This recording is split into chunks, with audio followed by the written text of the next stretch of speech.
I sit cross-legged on the hardwood floor of my parents' Portland living room, surrounded by torn wrapping paper and the artificial pine scent of Christmas morning.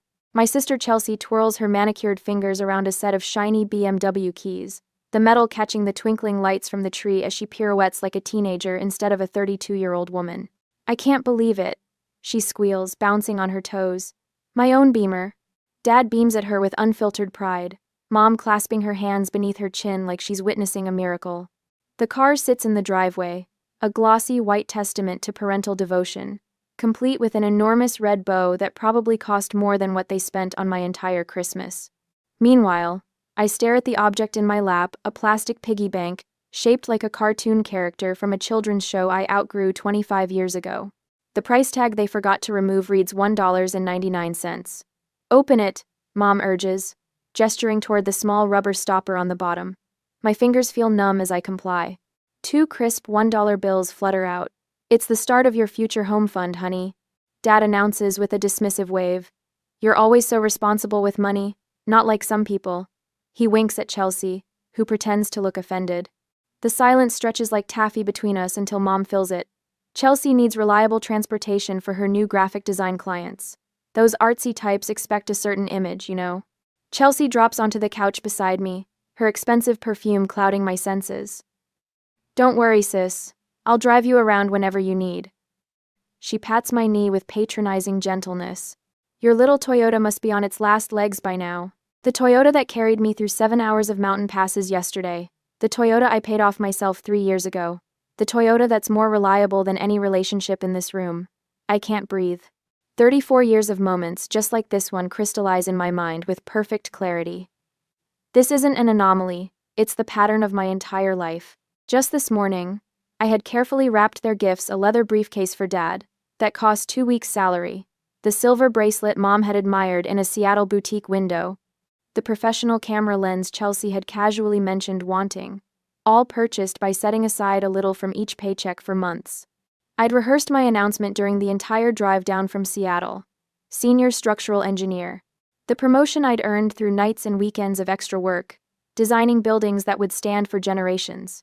I'd imagined their faces lighting up with pride, finally seeing me as something more than Chelsea's responsible older sister. Maybe this Christmas will finally be different, I'd whispered to myself at each rest stop, at each gas station, at each mile marker.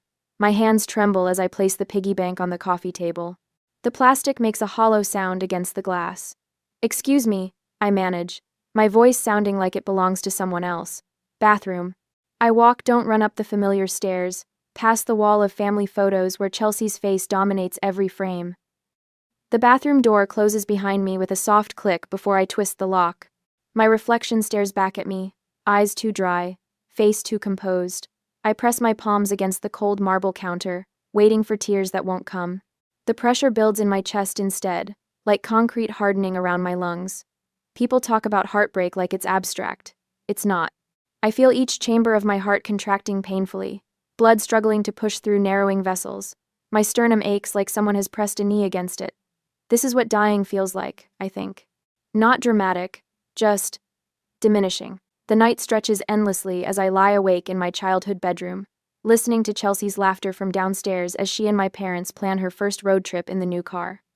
At 2:17 a.m., I finally sit up. I pack quickly, taking only what matters: the faded, stuffed bear my grandmother gave me, the photo album from college, the small wooden box containing my first professional blueprint. The expensive gifts I've given them over the years stay where they are. They were never about gratitude anyway. The house is silent as I carry my suitcase down the stairs.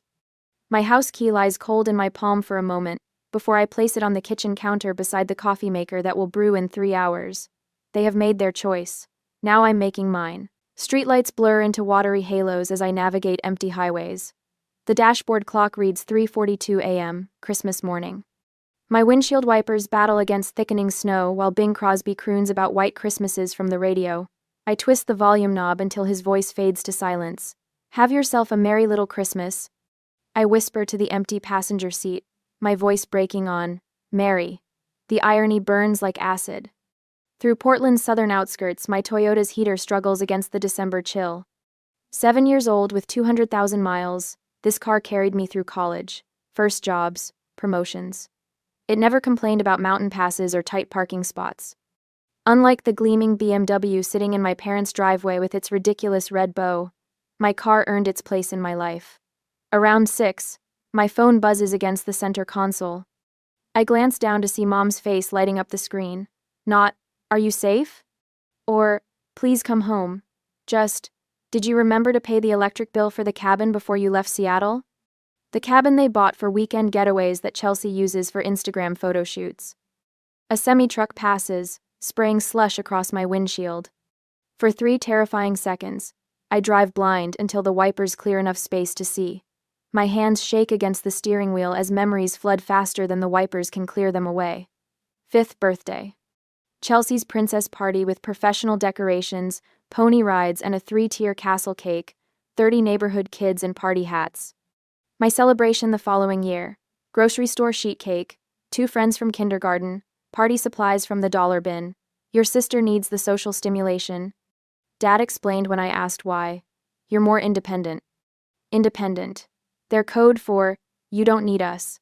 High school graduation. Valedictorian. My carefully crafted speech about persistence and dreams. Empty seats in the family section because Chelsea's junior varsity soccer team had an away game. We'll watch the recording, Mom promised. The VHS tape sat unwrapped on my dresser until I left for college. Your sister needs the encouragement, Mom said. You always succeed without our help. Without help. Their code for, you're on your own. College years flash before me as highway signs count down miles to the California border. Working 25 hours weekly at the campus bookstore and cafeteria. Taking maximum course loads to graduate early. Stretching student loans and scholarships while Chelsea explored artistic inspiration across Europe on our parents' dime. Your sister needs to find herself. Dad insisted during one of our rare phone calls. You've always known exactly who you are. Known who I am. Their code for, you don't deserve exploration. My phone buzzes again. Dad this time. I let it ring until voicemail catches it. The first hint of dawn lightens the eastern horizon as tears blur oncoming headlights into golden streaks. I pull onto the shoulder, hazards blinking, and press my forehead against the steering wheel. The patterns crystallize with sudden clarity. Dad controlling the money, withholding from me while bankrolling Chelsea's every whim. Mom manipulating emotions, making me feel selfish for wanting even scraps of attention. The perfect system. One parent handling financial favoritism, the other maintaining emotional control. My phone rings again. Not family this time. Monica Perez, my college roommate turned lifelong friend. Where are you? Her voice, warm and worried, fills the car through Bluetooth. Somewhere in southern Oregon. My voice sounds hollow, unrecognizable. Heading south. To where? I don't know. The line goes quiet for a moment. Then, come to San Francisco. Stay with me. Family doesn't treat family like this. Monica knows. She witnessed the evidence firsthand during college. The packages that arrived for me containing practical necessities while Chelsea received designer clothes. The holiday breaks when I stayed in dorms because flying home was too expensive the same years my parents took Chelsea to Aspen and Maui. I can't impose. Stop. Monica's voice turns firm. You've spent your whole life being the helper. Let someone help you for once. The words crack something open inside me. Help. Such a simple concept, yet foreign to my experience. In my family, help flows one direction toward Chelsea, toward my parents, never toward me. Okay. I whisper, surprising myself. Text me your location every hour. Drive safe. I'm making up the guest room. The call ends. I ease back onto the highway, wipers clearing fresh snow. For the first time since leaving Portland, my shoulders lower slightly from their defensive hunch. By 7:30 a.m., I cross the California state line. The Welcome to California sign gleams in early sunlight. My phone screen shows 17 missed calls, 32 text messages. With deliberate motions, I turn off notifications from Mom, Dad, and Chelsea.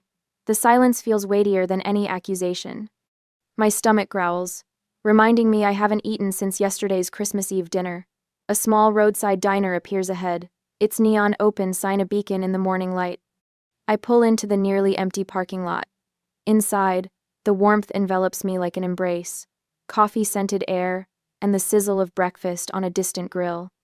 An older waitress with silver-streaked hair approaches with a coffee pot. "Rough night?" she asks, filling a mug without waiting for my answer. Her name tag reads, Gloria. "Rough life," I mutter, then feel immediately embarrassed by the melodrama.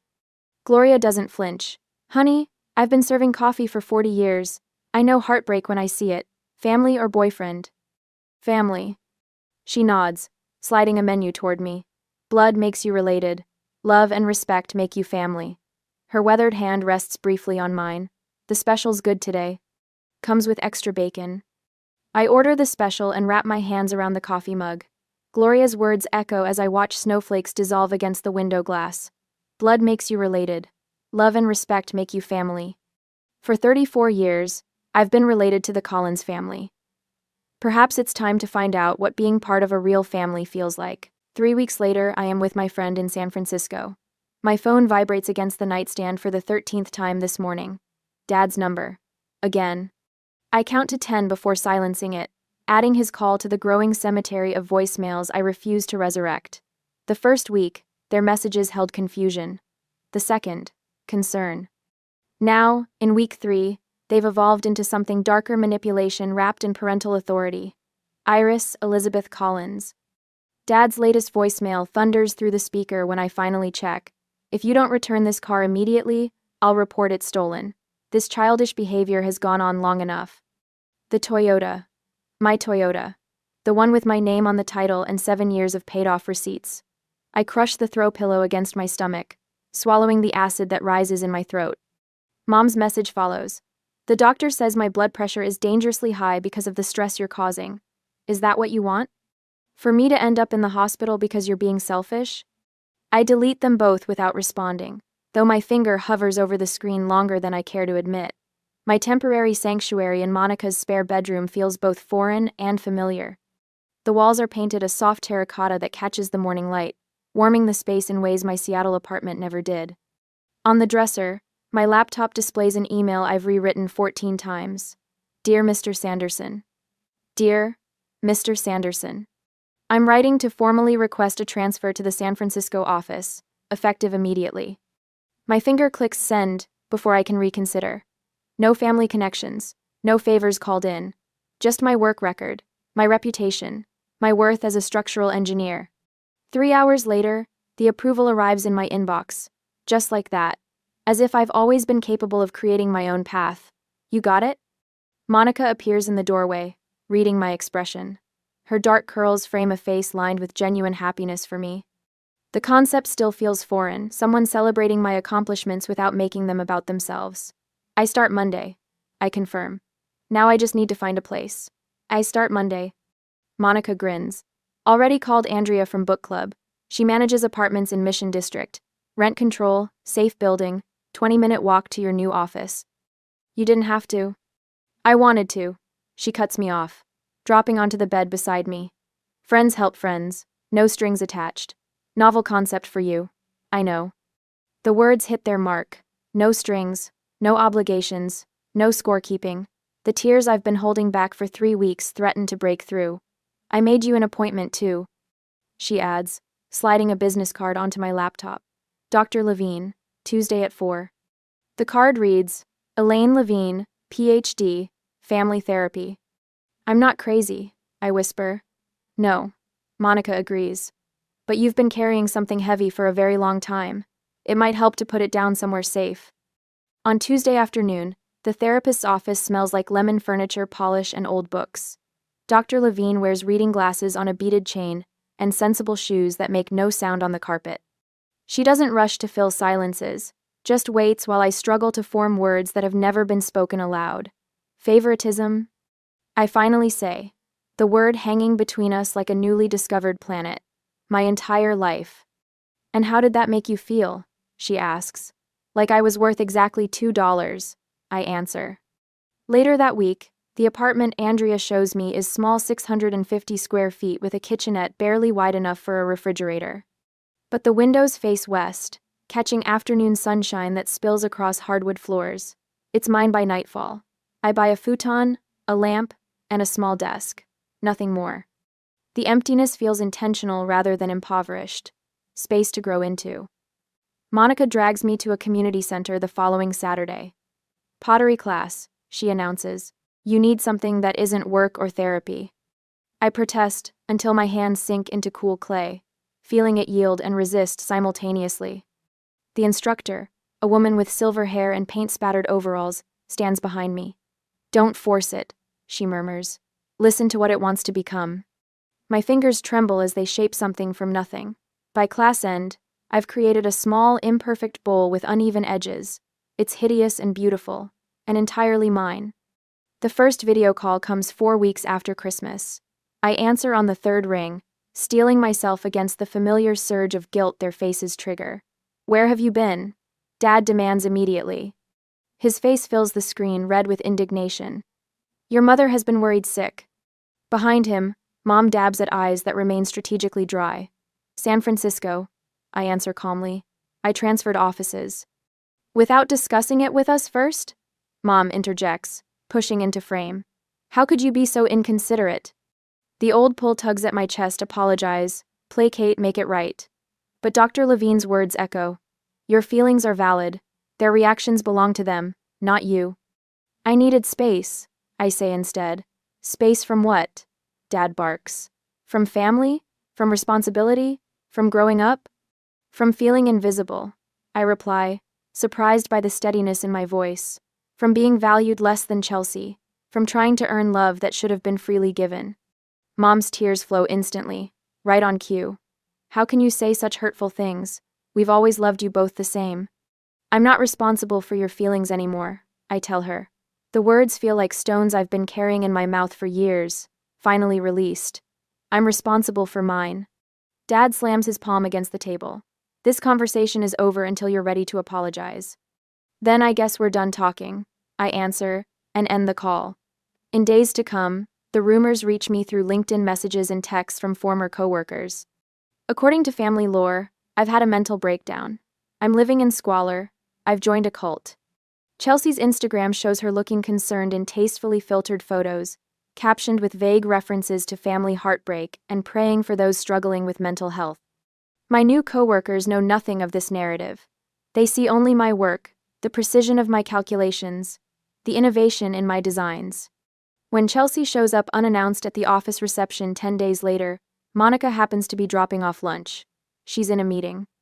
Monica informs her coolly, and she'll remain in meetings indefinitely for uninvited visitors. My therapy group meets Wednesday evenings in a church basement that smells of coffee and old hymnals. 8 strangers connected by similar wounds. Family doesn't get a pass just because they're family, says Raymond, a 60-year-old accountant who hasn't spoken to his brother in 20 years. Love without respect isn't love, it's possession. So, the words settle in my chest like truth. 6 months after Christmas, my apartment has transformed. Pottery lines the windowsills, each piece more refined than the last. A proper bed has replaced the futon. The promotion to senior project manager came with a raise that ended any lingering financial anxiety. On my bookshelf sits the plastic piggy bank. I've filled it with crisp $2 bills, one for each week of freedom. Not as punishment, but as a reminder. Sometimes the smallest betrayals reveal the largest truths. The first holiday season approaches with both dread and relief. No presents to buy that won't be appreciated. No performances to maintain. No diminishment to endure. Just me in a space I've created, becoming someone I'm finally learning to value. Worth far more than $2. A month later, the ivory envelope sits on my kitchen counter like a landmine. 3 days it's been there, untouched. Cousin Vanessa's wedding invitation. My name in swooping calligraphy, Iris Collins. No, +1. Just me. Expected to return to the fold unaccompanied. So, what are you thinking, Doctor? Winters asks, her office chair creaking as she leans forward. I trace the edge of the armrest, counting the brass tacks one by one. I'm going. Her eyebrows rise slightly.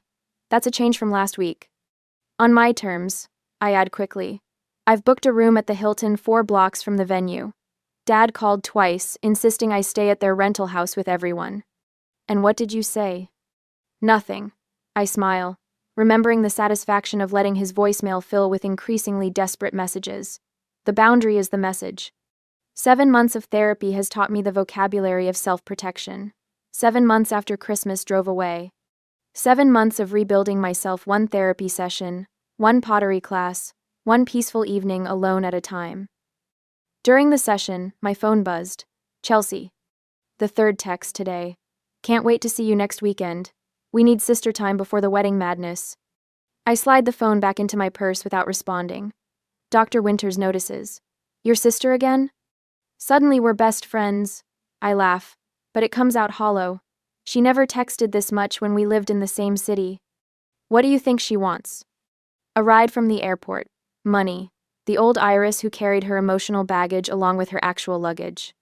I run my fingers across the fabric swatch on my lap, midnight blue silk for the dress I've commissioned. 3 fittings to ensure it hangs perfectly from my shoulders, skims my curves without apology. The color of power, not reconciliation. They've enlisted flying monkeys, I tell Dr. Winters. Uncle Pete called last night about how families need to stick together. Aunt Judith emailed about forgiveness being divine. Even Vanessa's fiancé sent a Facebook message. They're coordinating. And how does that make you feel? Before therapy, I would have said fine. Always fine. Instead, I trace the physical truth of my emotions. The tightness in my throat, the cold sweat along my hairline, the slight tremor in my fingers. Terrified. I admit. But also, ready. Later that evening, I spread the seating chart Vanessa accidentally included in a group email across my kitchen table. There I am, placed between my parents, directly across from Chelsea. The family tableau was restored. I reach for my phone. Vanessa, it's Iris. I have a small request about the seating arrangements. Friday arrives with San Francisco fog that burns away as my plane takes off. The clouds part somewhere over Oregon, revealing the landscape of my childhood. My heartbeat quickens as we begin our descent into Portland. The rehearsal dinner location glows golden against the twilight sky. I stand on the sidewalk, touching the smooth stone pendant Monica gave me before I left. Strength isn't about not feeling fear, she'd said. It's about feeling it and walking forward anyway. I straighten my shoulders and pull open the heavy wooden door. Conversations halt mid-sentence. Heads turn. My mother's hand flies to her throat. My father's drink pauses halfway to his lips. I've changed. The Iris who fled at Christmas was a shadow. This woman in tailored black pants, emerald silk blouse, and heels that announce each step with authority, is solid, present. The diamond studs in my ears catch the light as I scan the room, nodding acknowledgments without rushing toward anyone. Chelsea approaches first, arms outstretched, but something is different. The designer watch is gone. The highlights in her hair have grown out. Her smile seems strained rather than entitled. You look amazing, she says, embracing me briefly. Thank you. I step back, maintaining the space between us. How's the BMW treating you?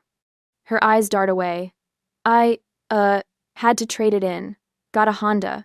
More practical, you know? Beyond her shoulder, I spot my parents huddled with Aunt Martha.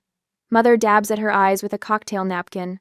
Father's shoulders slump forward in a posture I've never seen before. Cousin Tara appears at my elbow, vodka tonic in hand. God, am I glad you're here, she whispers. You wouldn't believe the drama since Christmas. Oh? Your parents are selling the house. She leans closer. Medical bills, they say, but everyone knows they've been floating Chelsea for years. Reality finally caught up. Before I can respond, a waiter circulates with champagne. I take a glass, watching the bubbles rise and burst against the surface. Just like the family stories, what rises eventually pops. Uncle Simon approaches, clasping my free hand. You're looking well, Iris. That job in San Francisco must agree with you. Senior project manager now, I say, the words still tasting new on my tongue. His eyes widen. No kidding? That's wonderful. More relatives orbit toward me throughout the evening. Cousin Michael confesses he always noticed how differently I was treated. Aunt Martha hugs me too tightly, whispering, Your father lost his job 3 months ago. Your mother's on anxiety medication. I absorb each revelation with the strange detachment of someone watching waves break against a shore from which they've retreated to higher ground. My father corners me during cocktail hour, bourbon heavy on his breath. Family sticks together, Iris. His voice carries the familiar weight of authority, but something essential has crumbled beneath it, no matter what. Does it, Dad? I meet his gaze without flinching. Or do some family members stick together while others get pushed aside? His face reddens. We've always supported you. $2 in a piggy bank. The words come out softer than I expected, but they land with precision. That was your definition of support. He opens his mouth, closes it, then walks away. In the ladies' room, my mother appears beside me at the sink, eyes swimming with tears. We miss you so much, she says, reaching for my hand. I continue washing my hands, the soap slippery between my fingers. I miss who I thought you were too. Back in the main room, Chelsea pulls me onto the terrace. The evening air carries the scent of roses from the garden below. The BMW got repossessed, she blurts out. I'm drowning in debt. Design clients dried up. Dad can't help anymore. Her voice cracks. I don't know how to do this, Iris. I never learned how to stand on my own. The confession hangs between us. 7 months ago, I would have immediately offered solutions, money, and a place to stay. The old Iris would have added this burden to her collection. Instead, I place my hand gently on her arm. That sounds really hard, Chelsea. I feel compassion without responsibility, a distinction that took months of therapy to learn. I'm sorry you're going through that. Her eyes widened slightly at my response, compassion without rescue. I can help you make a budget, I offer. But I can't fix this for you. Over her shoulder, I see Vanessa in her pre-wedding glow, surrounded by bridesmaids. Tomorrow will bring its own challenges. But tonight, standing on this terrace with the weight of family expectations sliding off my shoulders like water, I realize I'm no longer afraid. I am the woman who walked away from a lifetime of diminishment, who built a life from the foundation up. Whatever comes next, I'll face it standing firmly on the ground of my own making. The next day, I stand in the bridal suite of the Magnolia Gardens, watching as my cousin Vanessa transforms from nervous bride to radiant woman. The morning sun pours through tall windows, casting everything in a gentle golden light that feels at odds with the storm brewing in my chest. Iris, your parents are looking for you. Aunt Martha whispers, her fingers gentle on my forearm. They're in the library, said it's important. I knew this moment was coming. 7 months since I walked out of their Portland home, leaving nothing but a note and a lifetime of resentment behind. Thanks, Martha. My voice sounds calmer than I feel. I'll find them after I help Vanessa with her veil. Martha's eyes soften. They mentioned something about a family emergency before the ceremony. Of course they did. The library door feels heavier than physics should allow as I push it open 30 minutes later. Mom sits ramrod straight in a high-backed chair, tissues already clutched in her hand. Dad paces by the fireplace, his movements sharp and contained. Chelsea stands by the window, wearing a dress that costs more than my first month's rent in San Francisco, though the repossessed BMW is nowhere to be seen. Iris, thank God. Mom rises, arms outstretched. We need to talk as a family. I remain in the doorway. The ceremony starts in 40 minutes. Sit down, Iris. Dad gestures to the empty chair positioned to face all three of them. A staged intervention. This can't wait any longer. I close the door behind me but don't move toward the chair. I'm listening. Chelsea steps forward. Iris, this has gone far enough. Dad lost his job 3 months ago. The company downsized. Dad interjects quickly. Budget cuts. Mom's been seeing a therapist for depression, Chelsea continues. This all started when you left at Christmas. Mom dabs at dry eyes. We're selling the house. The perfect trifecta. Financial crisis, health concerns, and guilt wrapped in one neat package.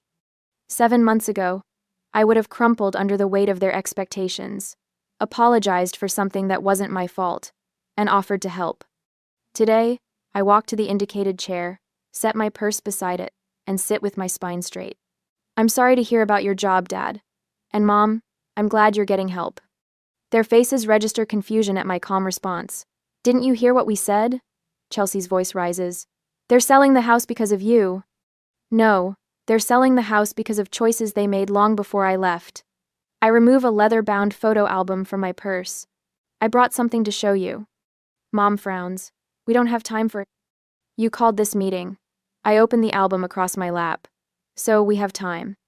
The first page shows 2 birthday parties side by side. Chelsea's elaborate princess theme, with hired entertainers, and my party the same year with a grocery store cake at the kitchen table. Remember these? I flip through pages of Christmas mornings, graduations, and family vacations where the pattern of favoritism is unmistakable. I spent months compiling evidence of what I always felt but couldn't prove. Dad's face flushes. This is ridiculous. We always treated you girls equally. I pull out a folder of bank statements. My student loans, $67,000 that I'm still paying. Chelsea's education, fully funded, including her year in Europe for art inspiration. Chelsea shifts uncomfortably. That's not fair. You chose engineering. That was your decision. It was my passion, I corrected her. Just like art was yours. The difference is, my passion wasn't considered worth investing in. Mom rises, hands trembling. We didn't have the money when you went to college.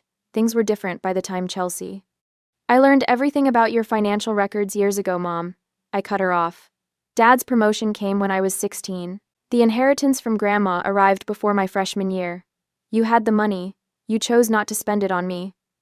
The room grows uncomfortably quiet as I lay out birthday cards spanning 30 years.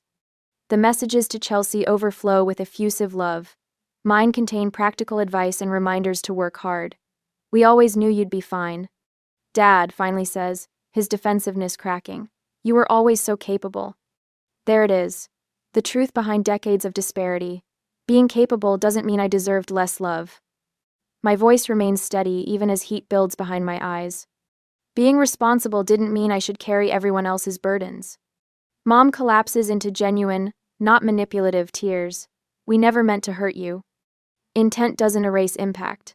I reach into my purse one final time. The plastic piggy bank makes a hollow sound as I place it on the coffee table between us. Dad stares at it. What is this nonsense? I remove the rubber stopper. Dozens of crisp $2 bills spill out, unusual currency that catches the eye. I've saved a $2 bill for every week since Christmas. I explain. This isn't about money. It's about what you thought I was worth. Chelsea picks up one of the bills, turning it over in her manicured fingers. I never realized how it looked from your side. Her voice lacks its usual defensive edge. They never taught me to stand on my own. Outside the library, relatives pass by, their voices floating through the heavy door. In minutes, they'll gather to celebrate love and commitment, while our family confronts decades of its absence. I don't want apologies. I say, standing. I want change. I'll consider reconciliation under 2 conditions: family therapy and respect for my boundaries. Dad opens his mouth to argue, but Mom places her hand on his arm. We'll do it, she says, surprising us all. Whatever it takes. I gather my evidence and the piggy bank but leave its contents on the table. That's yours to keep. A reminder of what happens when you value one child over another. Walking toward the door, I pause with my hand on the knob. I need to take my seat for the ceremony. My friend Monica is saving me a place.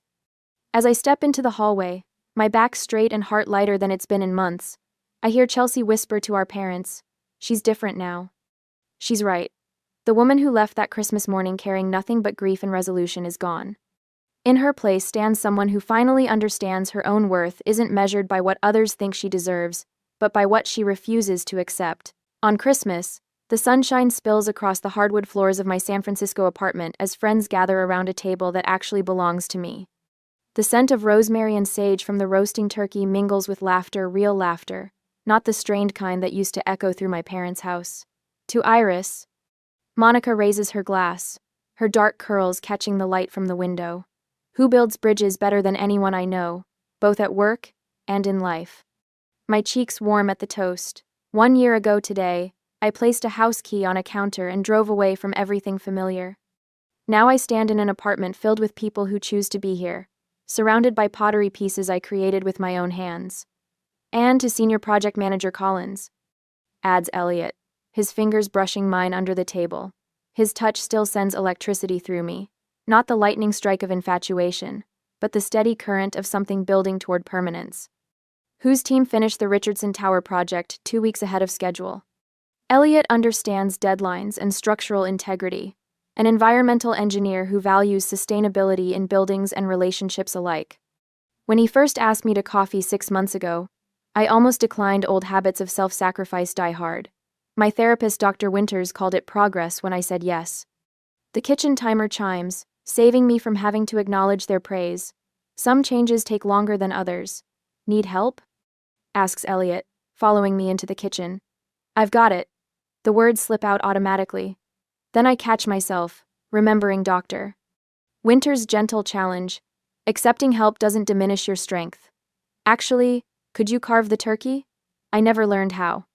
My phone vibrates with a video call from Chelsea. Monthly calls a boundary we established after the wedding confrontation. I answer while Elliot handles the carving. "Merry Christmas," Chelsea says, her face filling the screen. Her apartment visible behind her looks smaller than mine. No designer furniture, no luxury car parked outside. Working 2 jobs has given her a new perspective on money, along with the shadows under her eyes. "You look happy," she says, voice softer than it used to be. "Your place looks beautiful." It feels like home. I angle the camera to show my pottery studio in the spare bedroom, once formless clay now shaped into bowls and vases that line the shelves. "How are Mom and Dad?" "Dad's 90 days sober today. He wanted me to tell you." She adjusts the camera to reveal our father sitting in a modest apartment living room, looking smaller somehow. "The AA meetings are helping. He's different when he's not drinking." I nod, not ready to fully process that revelation. "And Mom?" "Still volunteering at the community center. She wanted to come to the call but had an emergency food drive." Chelsea pauses. "They ask about you. Not in the old way, though." We talked for a few more minutes before saying goodbye. The wall clock shows it's time for dinner. Around my table, conversation flows between Monica, Elliot, and friends from my engineering firm and pottery class. No one mentions the piggy bank displayed on my mantle, now filled with dollar bills representing lessons rather than resentment. After dessert, Chelsea texts a photo of a handmade clay ornament, clearly her first attempt at pottery. "Not pretty, but made with love. Mailing it tomorrow." Then another message arrives from my mother. "Found this in the attic while downsizing. It always belonged to you." The attachment shows my childhood dollhouse, the one thing I truly loved growing up. The deed transfer paperwork sits below it, officially making it mine. Later, when everyone has gone and Elliot helps with the last dishes, I step onto my balcony. San Francisco Bay stretches before me, lights from the bridges reflecting on dark water. Buildings I helped design stand in silhouette against the night sky. "Worth isn't something you earn through usefulness," I whisper to the city lights. "It's something you claim by knowing what you will and won't accept." Elliot joins me, wrapping a blanket around my shoulders against the December chill. "Deep thoughts?" "Just grateful," I answered, leaning into his warmth. "Sometimes the greatest gift is realizing what you won't accept anymore." The piggy bank sits visible through the window, no longer a symbol of what I lacked, but what I found the courage to value myself first. The October sun burns orange through the maple trees as I sit on Grandma Margaret's porch steps, my purple backpack slumped beside me like a deflated balloon. My Nintendo beeps softly in my hands, Mario jumping from platform to platform, but my eyes keep drifting to the empty street where Mom and Dad's red Buick disappeared 3 hours ago. "Just a few hours, honey. We need to sort some things out." Mom's lipstick had been perfect, her smile just a little too bright. Dad kept checking his watch, keys jingling in his pocket. A screen door creaks behind me. Grandma Margaret stands in the doorway, her hands twisting her apron. The confusion in her eyes, my stomach feel funny. "Claire, sweetheart, why don't you come inside? It's getting chilly." Her voice wavers, like she's asking a question she doesn't want answered. I press pause on my game. They said a few hours. The words come out smaller than I mean them to. Grandma's mouth tightens at the corners. She looks down the street, then back at me. "Well, let's get you settled anyway. Come on now." Inside, the house smells like always. Coffee and cinnamon and old books. I dump my backpack on the kitchen floor. The zipper's broken, spilling out my favorite red hoodie and my only other pair of jeans. "Is that all you brought?" Grandma peers into the sagging backpack. I nod, picking at a loose thread on my sleeve. "Mom said we'd go home soon." Grandma's face does something strange, like she's swallowing medicine. "Let me fix up the storage room for you just in case." I trail behind her up the narrow stairs, each step creaking under our feet. The storage room smells musty, full of cardboard boxes and old picture frames. Grandma pulls sheets off a narrow bed wedged against the wall. They're yellow with age, spotted with little flowers that might have been pink once. "We'll make it nice," she says, but her hands shake as she tucks in the corners. Night comes early in October. I sit by the window, watching headlights sweep past on the street below. Each pair makes my heart jump, but none of them slow down. None of them turn into our Buick. Time for bed, Claire. Grandma stands in the doorway, a toothbrush still in its package held out like a peace offering. We'll call them in the morning. I curl up under the scratchy sheets, still in my jeans and t-shirt. The bed feels wrong, too narrow, too high, too strange. Through the wall, I hear Grandma on the phone, her voice a low murmur. Allison, what's going on? You can't just… No, of course I'll keep her, but Douglas needs to. Allison? Something hot and wet slides down my cheek. I swipe it away, angry at the tears. They said a few hours. They promised. 3 days blur past. I wear the same jeans, wash my hoodie in the sink. Grandma makes pancakes every morning, her smile too bright, like Mom's was. Can I call them now? I ask each morning. They're probably busy, dear. Try to eat something. On the 4th day, I find Grandma's kitchen calendar. Little squares march across the page, filled with her neat handwriting.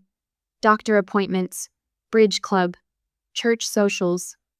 I steal her pen and make my first mark, a tiny X in today's square. Tomorrow, I think. Tomorrow they'll come. The letter arrives on day 6. White envelope, Mom's loopy handwriting. Grandma's hands tremble as she opens it. We're sorting things out, she reads. We'll be back soon. Be good for Grandma.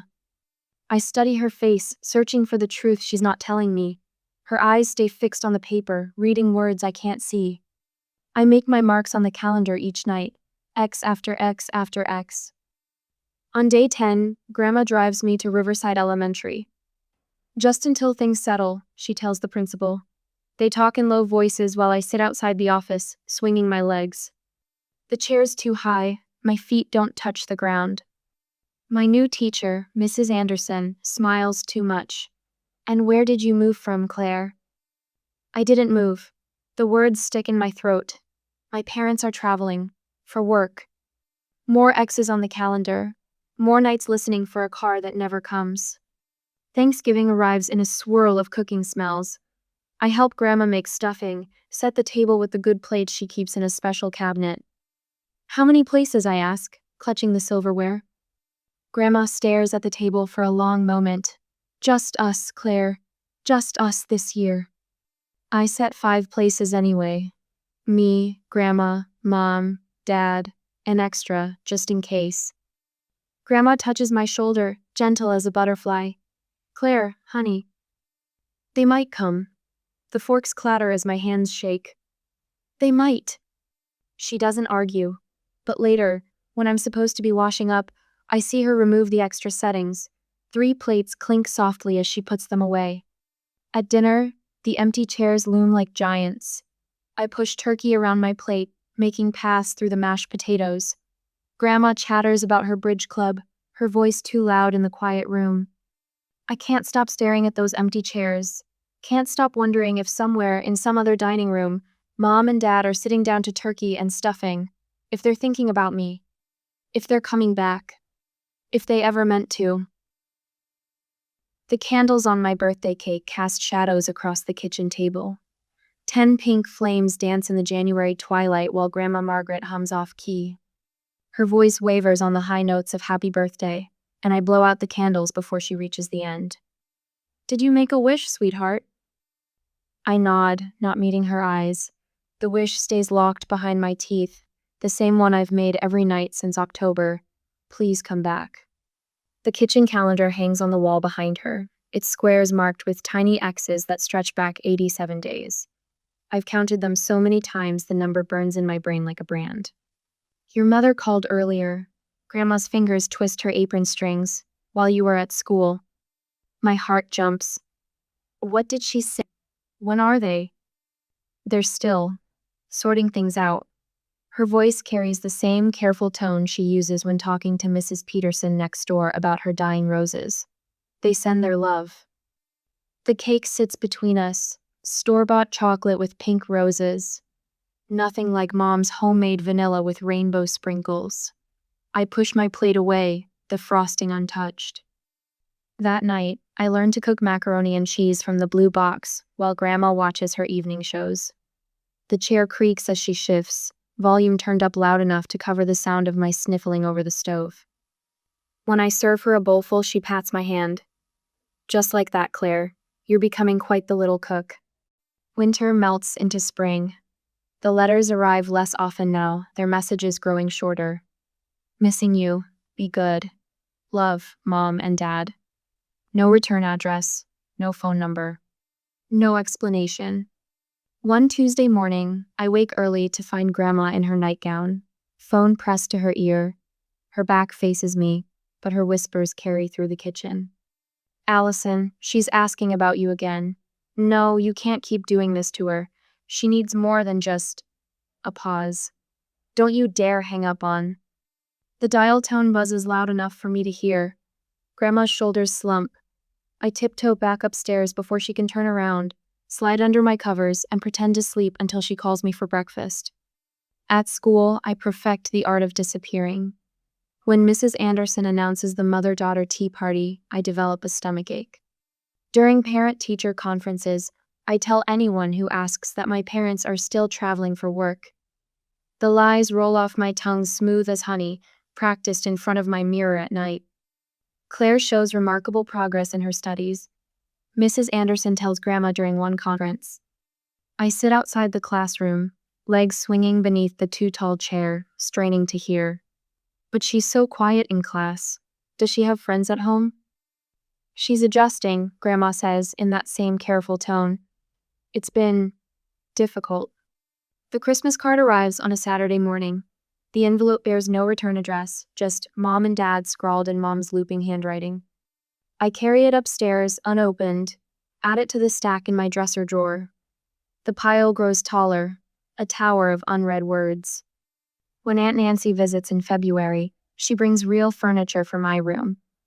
This storage room nonsense won't do, she announces, directing the delivery men who haul up a proper bed, a desk, even curtains in soft yellow. Every girl needs her own space. I run my fingers over the smooth wood of the desk, imagining homework spread across its surface, diary pages filled with secrets, a permanent sort of place, not a temporary landing spot. Thank you, I whisper, and Aunt Nancy's eyes grow bright with tears. Mrs. Peterson next door teaches me to bake snickerdoodles one rainy afternoon. Your grandmother mentioned you like to cook, she says, showing me how to roll the dough in cinnamon sugar. Her kitchen smells like warmth and memory. 2 days later, at the library, Mr. Wilson saves new books he thinks I'll like. This one's about a girl who builds a treehouse. He tells me, sliding The View from Saturday across the counter. Sometimes we have to build our own spaces in this world. Sarah Palmer becomes my first real friend in April. She sits next to me in math class, shares her fruit snacks, never asks why my parents miss every school function. When I visit her house for the first time, her mother hugs me tight enough to hurt. Time stretches like taffy. My 12th birthday arrives with no card, no call, no sign they remember. I find myself in the attic that night, a box of old photos in my lap. Mom and Dad smile up at me from summer barbecues, Christmas mornings, moments frozen in paper and time. My fingers itch to tear them, to shred their faces into confetti. Grandma finds me there, surrounded by scattered photographs.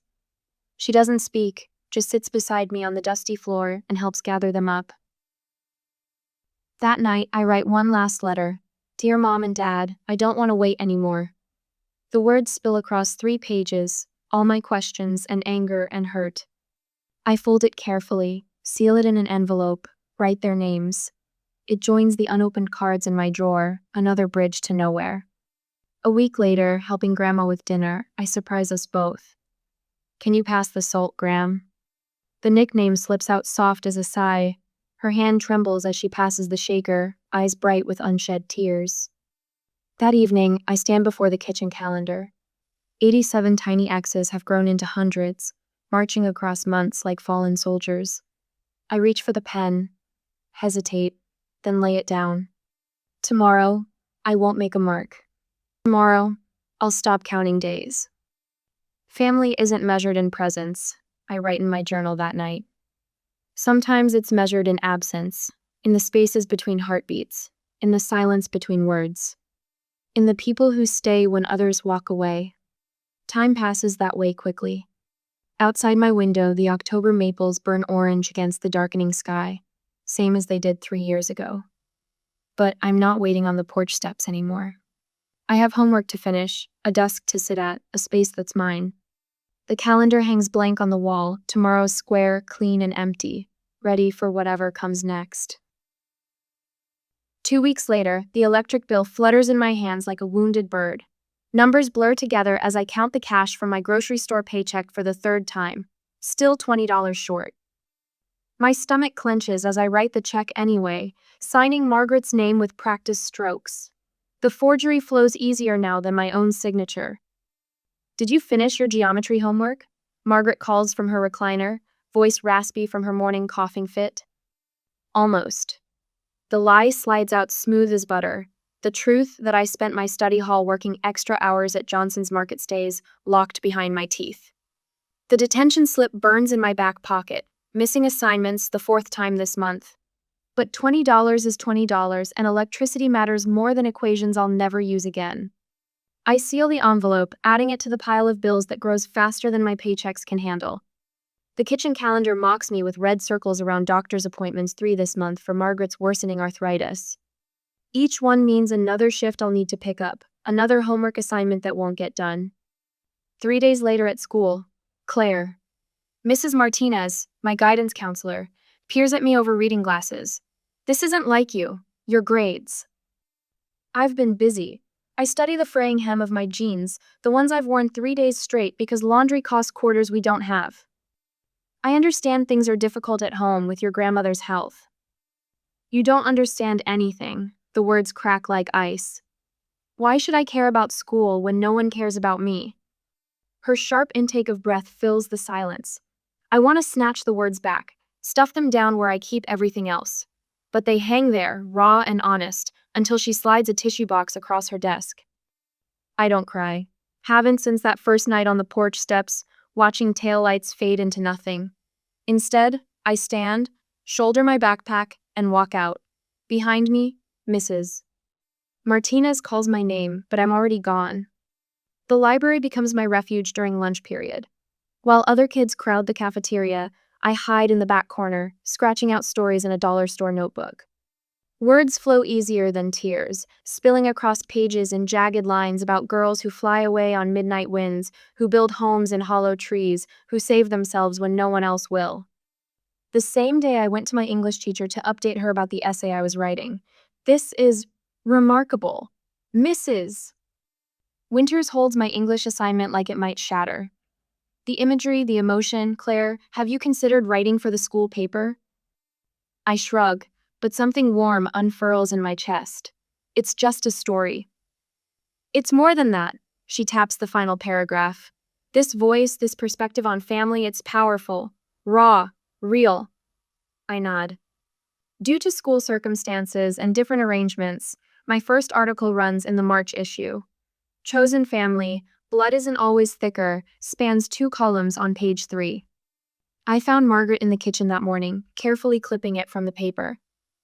"Going on the fridge," she announces. Arthritis, gnarled fingers fumbling with the magnets, right where it belongs. That night, I catch her showing it to Mrs. Peterson from next door, pride brightening her tired eyes. Something shifts inside me, like puzzle pieces clicking into place. Maybe I can't fix everything broken in our lives, but I can create something new from the pieces. My world expands and contracts like a paper fan. School, work, home, repeat. Drive Margaret to appointments in her ancient Buick. Pray it starts each morning. Change sheets, cook meals, count pills into daily containers. Write stories between customers at the market, on lunch breaks, during the quiet hours when pain keeps Margaret awake and I sit beside her bed, notebook balanced on my knees.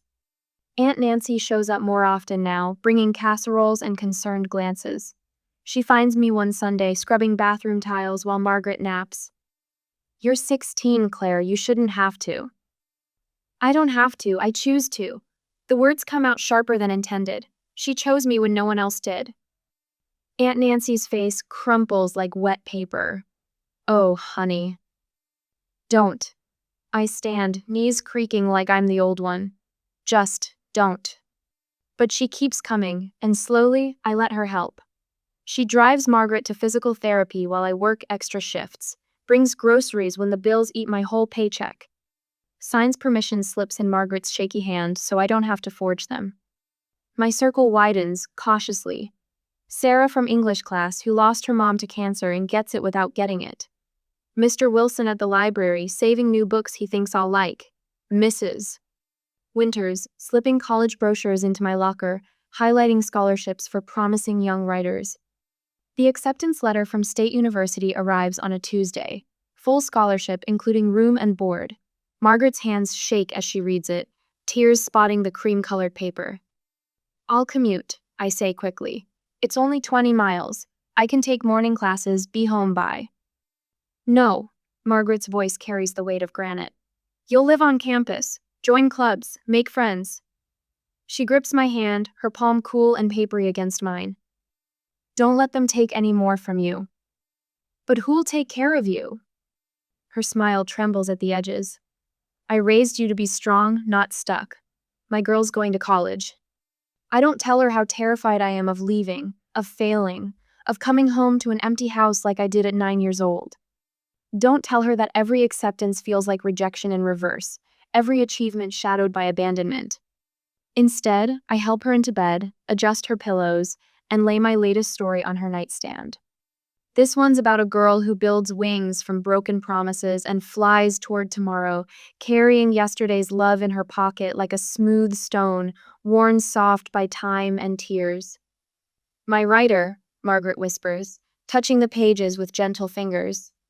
My brave girl. I curl up in the chair beside her bed, homework forgotten in my lap, and watch her drift to sleep. In the quiet, I imagine myself walking across a stage in cap and gown, diploma in hand. Imagine Margaret in the audience, proud tears in her eyes.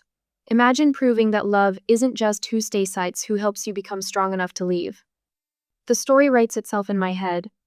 Once, there was a girl who learned to forge signatures, balance checkbooks, and cook dinner one-handed while doing trigonometry. Who built a life from abandoned pieces and found family in unexpected places? Who discovered that some hearts, like some homes, have spare rooms just waiting to be filled with chosen love?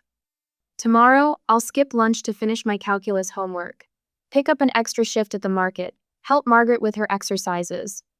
But tonight, I let myself dream of dorm rooms and fresh starts, of a future written in my own hand, signed with my own name. After all, I learned from the best how to make a home from whatever life gives you. 4 years from now on, I will do my best to create my own. 4 years later, the hospice nurse's footsteps fade down the hallway. Purple dawn seeps through the curtains, casting shadows across Margaret's still face. My hand rests on hers, counting the spaces between breaths until they stretch longer, until they stop altogether. No drama, no last words, just the quiet sound of a final exhale like wind through autumn leaves. I sit there holding her cooling hand until sunlight fills the room. The morning moves in slow motion, the nurse returning, phone calls to make, papers to sign. My voice stays steady, mechanical. Name, date, time of death, relationship to deceased. Primary carer, next of kind. Aunt Nancy arrives within the hour, her silver hair still in curlers. Oh, honey, she whispers, pulling me into a hug that smells like coffee and Jean Naté perfume. I let her hold me for exactly 3 seconds before stepping back. I need to start the arrangements, I say, moving toward Margaret's study. She left instructions. The manila envelope sits in the top drawer, exactly where she told me.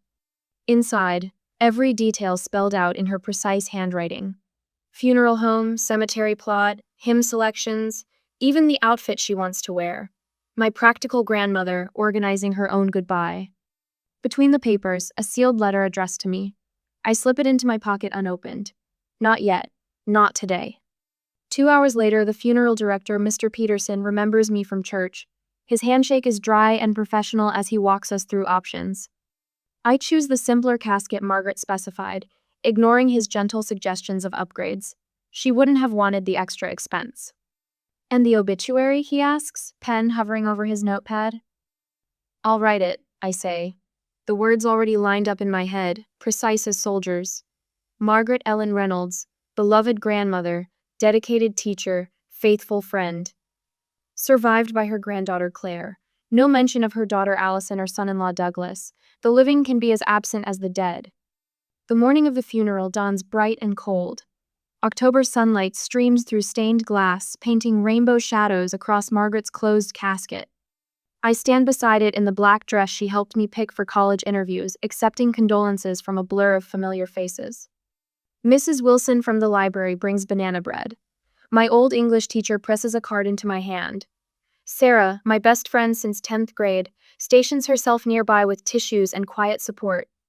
The scent of funeral flowers fills the air, lilies and chrysanthemums that Margaret would have called a waste of good garden space. A sudden hush falls over the room. The air changes, like the pressure drop before a storm. I turn, and 11 years collapse into a single heartbeat. They stand in the doorway, frozen in time. Mom in a tailored black suit, her blonde hair shorter but still perfectly styled. Dad beside her, more gray at his temples, but wearing the same apologetic half-smile that appeared whenever bill collectors called. The room spins. Bile rises in my throat. My fingers grip the casket's polished edge as the floor tilts beneath my feet.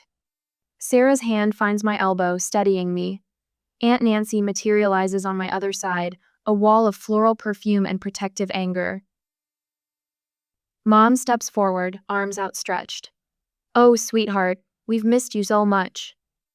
Her voice unlocks something in my chest, not the child's longing I once felt, but a white-hot fury that burns away the dizziness. I step backward. Who are you? She freezes, painted lips trembling. Dad moves forward, one hand touching her shoulder. Claire, honey, we know things were really hard back then. Hard? The word tastes like metal in my mouth. The fury crystallizes into something colder, sharper. 11 years. You missed 11 years. Whispers ripple through the funeral home. Someone coughs. The organist, oblivious, practices hymn fragments that float discordantly through the air. Please, Mom says, can we talk? We want to make things right. I look at her perfectly manicured hands, clutching a designer purse that probably cost more than my textbooks this semester. At Dad's expensive watch, gleaming beneath his suit cuff.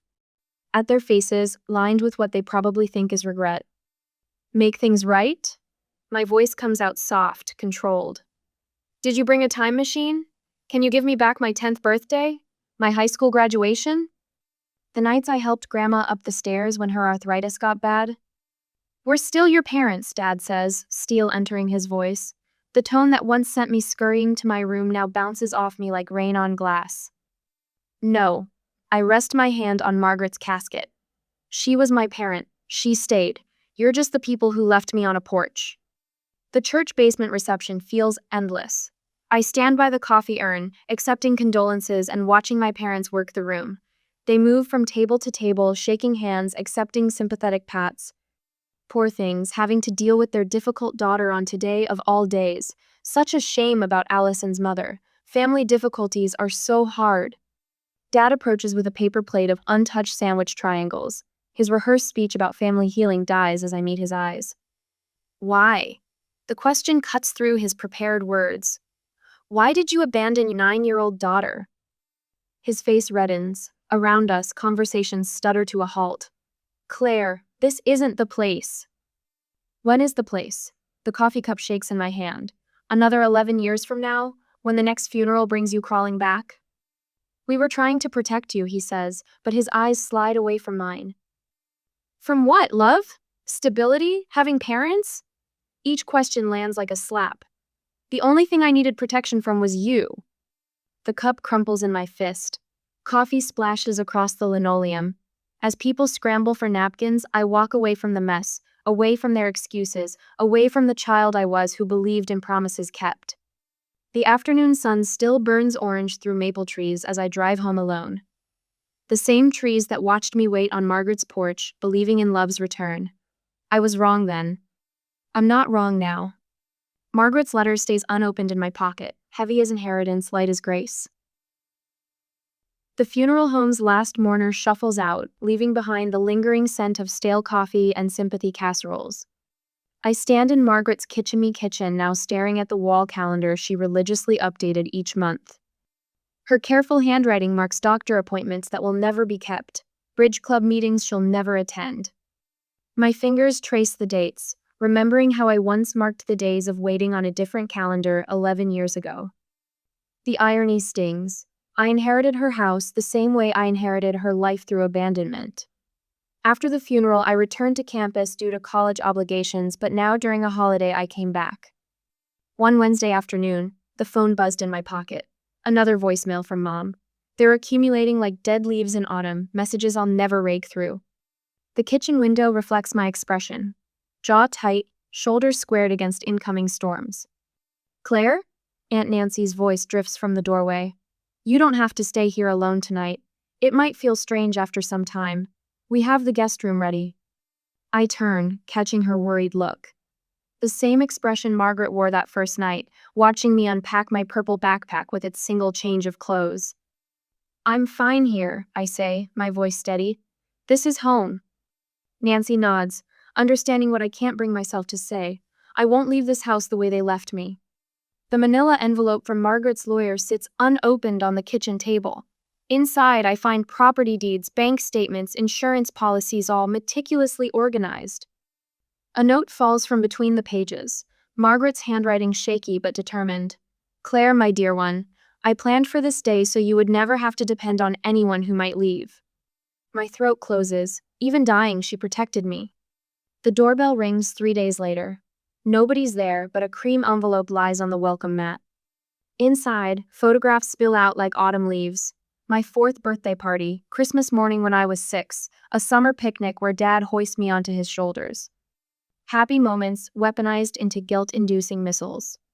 I gather them up, noting Mom's looping handwriting on the back of each one. The dates stop abruptly at age 9. I drop them in the kitchen trash, watching coffee grounds obscure their smiling faces. My phone lights up with a text. We need to talk, please. Delete. Another envelope appears the next week. Then a business card slipped through the mail slot. Douglas Reynolds, financial advisor, family first. The irony would be funny if it didn't make me want to scream. Months pass. Autumn burns into winter. I focus on finishing my degree, writing for the local paper, slowly repainting Margaret's faded walls. The messages continue until one morning in March, my resolve cracks like spring ice. 1 hour. I tell Mom's latest voicemail. The Riverside Diner. That's all you get. That same day, they arrive early, of course. Through the diner's plate glass window, I watch them fidget at a booth. Mom looks older, her bottle blonde hair streaked with gray. Dad's shoulders stoop under his business suit. They've aged 14 years while I wasn't looking. The bell above the door announces my arrival. Mom half rises, arms outstretched, but I slide into the booth's opposite side. The vinyl squeaks beneath me, sounds too loud in the sudden silence. Claire. Mom's voice wobbles. You look so beautiful. I stare at the laminated menu, though I've memorized every item. Why are you here? We wanted. Dad clears his throat. Things were really rough back then. The gambling debts, your mother's depression, my drinking. We never meant to stay away so long, Mom jumps in. We just needed time to sort things out, get back on our feet. My coffee arrives. I wrap my hands around the mug, let the heat ground me. 14 years is a lot of sorting. We know we hurt you. Mom's eyes shimmer with tears. If you'd just let us explain. Did you ever think about what happened to me? The words emerge calm, controlled. Did you wonder about my birthdays, my graduations? The night I sat up with Margaret during her first heart attack, terrified she'd die and leave me too? We knew your grandmother would take care of you, Dad says. She was always so capable. She was 73. My voice could freeze mercury. I was 9. I learned to forge her signature on school forms because she couldn't see well enough to sign them. I cooked meals when her arthritis got bad. I grew up fast because I had to. Mom dissolves into tears. Not for me, I realize with startling clarity. For herself, for the guilt she carries, for the daughter she wants absolution from. I stand, my untouched coffee cooling on the table. Grandma died, that's the only reason you're here. Claire, wait.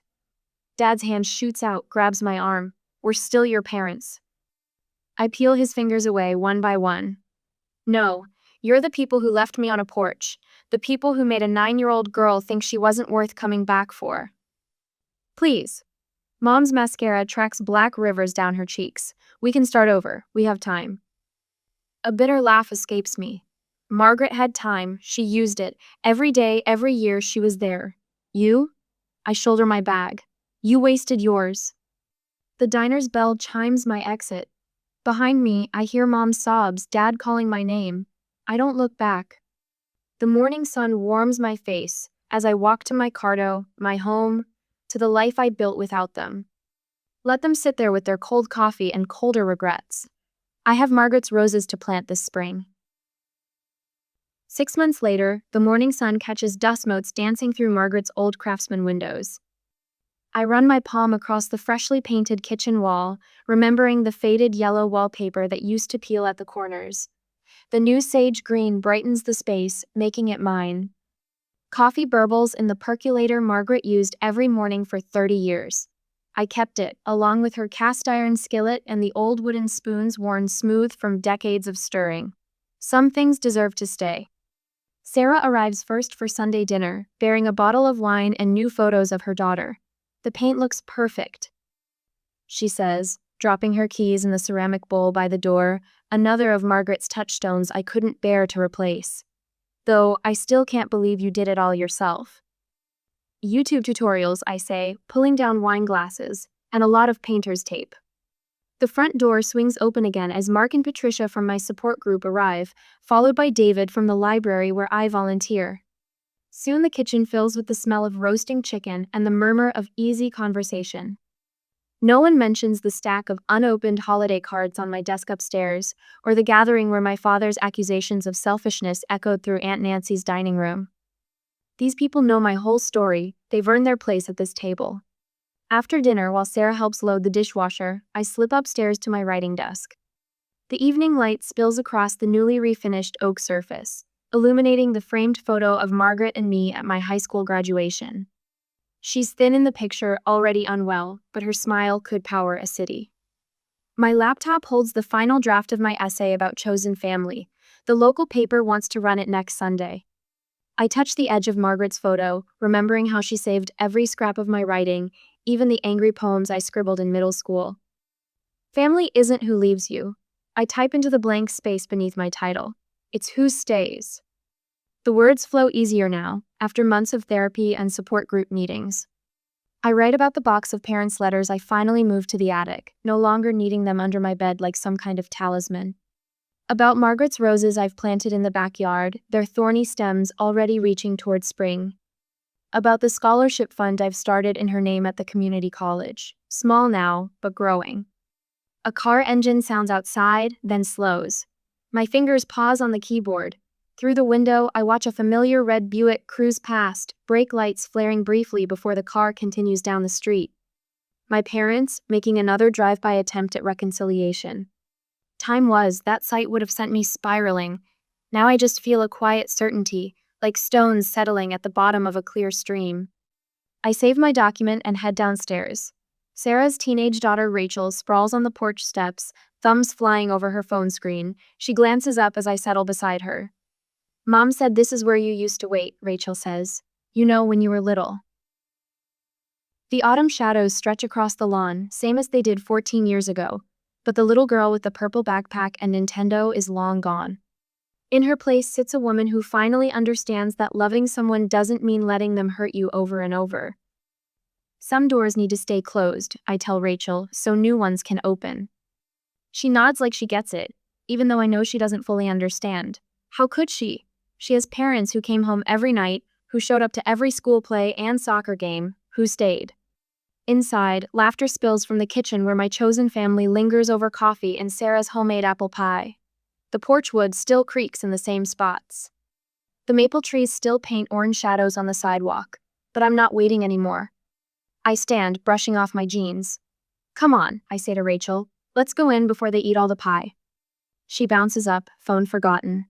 I take one last look at the empty street, then turn toward the warm light spilling from my doorway. My hand rests on the solid oak door frame as I step inside. The brass knob feels cool and certain against my palm as I pull it firmly closed behind me. Margaret taught me that forgiveness without accountability is just erasure. I don't hate them, my parents. I just finally understand that I don't need them either. Some lessons take 14 years to learn. Some doors take that long to close. But when they do, the sound is sweet as church bells on a clear morning, final as a period at the end of a long sentence, peaceful as the silence after. I let the deadbolt slide home with a quiet click. In the kitchen, Sarah's laugh mingles with Mark's bass rumble. David's telling that story about the library ghost again. The coffee maker gurgles its last notes. The house settles around me like a sigh, like coming home, like staying,